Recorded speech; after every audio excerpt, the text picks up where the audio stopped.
Hi, this is Dr. Gregory Sadler.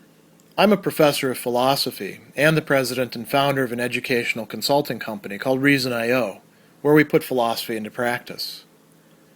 I've studied and taught philosophy for over 20 years, and I find that many people run into difficulties reading classic philosophical texts. Sometimes it's the way things are said or how the text is structured. But the concepts themselves are not always that complicated, and that's where I come in. To help students and lifelong learners, I've been producing longer lecture videos and posting them to YouTube. Many viewers say they find them useful. What you're currently watching is part of a new series of shorter videos, each of them focused on one core concept from an important philosophical text. I hope you find it useful as well.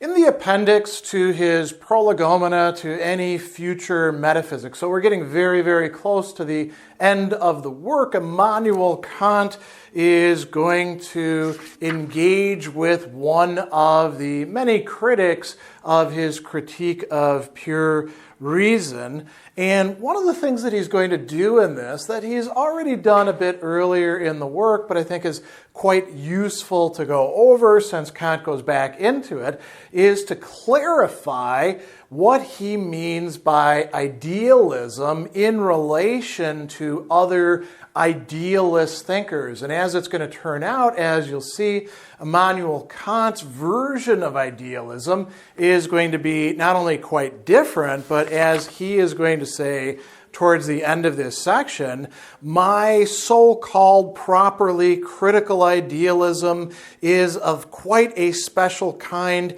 in that it reverses the usual idealism, and through my kind a priori cognition, even that of geometry, first receives objective reality, which without my demonstrated ideality of space and time could not be maintained by the most zealous realists, right? So he is telling us two things there. First is that realism requires the kind of critical or transcendental idealism that Kant himself is putting forward. But the second thing is that what he means by idealism, the term that he's using, is almost directly opposite to, opposed to what other previous thinkers have called idealism, and which the contemporaries of his own time are thinking that Kant is perhaps endorsing by using that term. So we begin with this interesting quote from it. He says, in order to take a position from which my reviewer could most easily set the whole work, the Critique of Pure Reason, in a most unfavorable light without venturing to trouble himself with any special investigation, he begins and ends by saying, this work is a system of transcendental, or as he translates it, of higher idealism. And then there's a footnote here. Kant actually tells us by no means higher. High towers and metaphysically great men resembling them, round both of which there is commonly much wind, are not for me. So he's saying, I'm not trying to raise things. Instead, he says, my place is the fruitful bathos of existence. What is bathos? Depth. That's a Greek word that's used in aesthetics, but it also literally means going deeper. And the word transcendental, the meaning of which is so often indicated by me but not once grasped by my reviewer, does not signify something passing beyond all existence, which would be transcendent, but rather something that indeed precedes it a priori, intended simply to make cognition of experience possible. And he says, we have to distinguish here between transcendent and transcendental. So he's really going after his reviewer, and this prompts him to ask the question, well, what sort of idealism goes throughout my entire work? What is it that I am doing? And he says, it does not by a long way constitute the soul of the system of my work, but it does go throughout the entirety. So we're going to get a really important contrast developed here between, interestingly, what he calls genuine idealism. The German term there is echt, right? So authentic idealism. And what is the implication here? Kant's idealism is not genuine idealism. It's something different. So he says that the principle that the dictum of all genuine idealists from the Eleatic school, so we're talking about Parmenides and those going onward, all the way to Bishop Berkeley, is contained in this formula: all cognition through the senses and experience is nothing but sheer illusion, and only in the ideas of the pure understanding and reason is there truth. Now, you could also call this a kind of rationalism as well, perhaps, but he's labeling this idealism. And what is the dictum, the principle that is running throughout his idealism? It's the exact opposite. It is a reversal of this. All cognition of things merely from pure understanding or pure reason is nothing but sheer illusion. So we have something being identified as illusion, but in this case, it is the exact opposite of what the other kind of idealism is identifying as illusion, and only in experience is there truth. So this is a really important reversal as well as distinction that is taking place here. And he says this is directly contrary to idealism proper. And then he's going to address a question that the reader would, bring up. Well, why are you calling what you're doing idealism? Why did I use this expression for quite an opposite purpose? Why did my reviewer come to see it everywhere? And he says, well, the reviewer is kind of sloppy. Had he actually read it attentively, he would see what is going on here.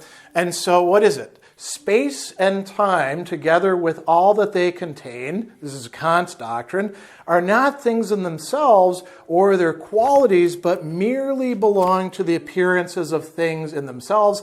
Up to this point, he says, I am in confession with the above idealists. Here's where I'm in agreement with idealists, but here is where the reviewer didn't pay close enough attention. So he says, these and among them, more particularly Berkeley, regarded space as a mere empirical representation. So an empirical representation, what we get through our experience, a mere empirical representation that, like the appearances it contains, is, together with its determinations, known to us only by means of experience or perception. So how do we get to know space? First we experience, and then what we do experience is space, and then we construct the idea of it in our mind. But space is kind of illusory from this perspective.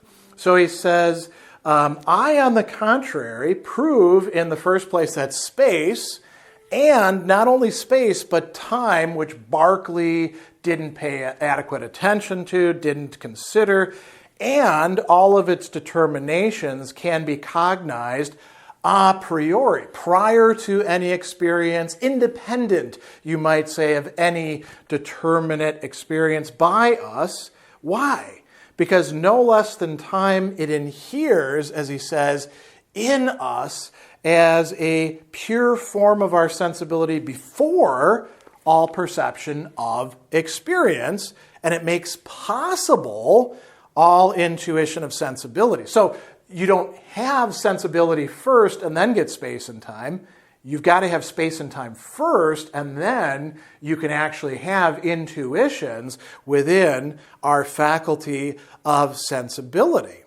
So he says then, it follows from this, as truth rests on universal and necessary laws, that for Berkeley, so we get another really important contrast here, for Berkeley, experience can have, as he says, no criteria of truth. And what does that actually mean to us here? Its appearances have nothing a priori in their foundation. There's no sort of structure. There's no sort of manifold, we might say. So if this is the case for Berkeley, experience is nothing but sheer illusion. And I leave it to you to decide, if you've read Berkeley, whether this is really a fair and adequate understanding of his point of view. But this is what Kant says about it. Now, how is Kant contrasting his own position on space and time? Here is what he tells us. For it follows that experience with us, space and time, not only by themselves, and this is very important, in conjunction with the pure concepts of the understanding, right? This is something we saw earlier. You need the categories, you need the concepts to be having experience and not just perception through sensibility. So they prescribe their law a priori, once again, outside of experience, to all possible experience, and at the same time afford the certain criterion for distinguishing truth from illusion therein. And then there's another interesting footnote here that we should in fact take a close look at. He says, idealism proper, so not Kant's idealism, but Berkeley all the way back to the Eleatics and Parmenides, idealism proper always has a mystical tendency and can have no other. That's the direction that it's going in. But my idealism, is designed for the purpose of comprehending the possibility of our a priori cognition of objects of experience, which is a problem never hitherto solved or even suggested.